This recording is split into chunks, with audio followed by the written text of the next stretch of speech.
Dem baş, silav ji were, ez Barancan Dêrsim, ji gundê Stilîlê me. Ez îro bi kurtasî behsa gundê Stilîlê bikim.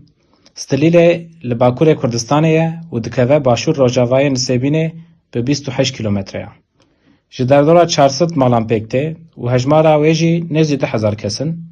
Ji dervê Stilîlê jî bi kêmasî 500-600 malbatên me hene, bi taybet li Stenbol, Edenê û li Qibrisên.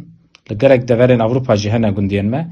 Gelek kesên li Stenbol karê birincê wekî bêfêmkirin, girara rizê çê dikin û difroşin.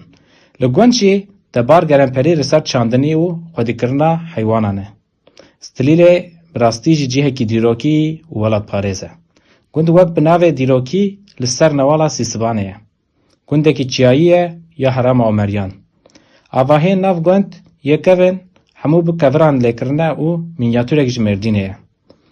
Rewşenbîr û nivîskarê Kurd Şehîd Apê Musa jî li vê bajarokê jiyaye û gora wî li nav hewşa wî de veşartiye.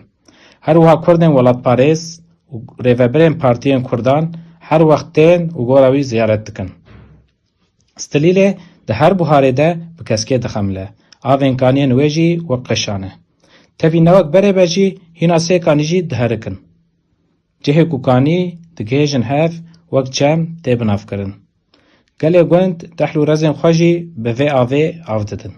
Li ser çem gelek xerabeyên aşên kevin jî hene. Spas.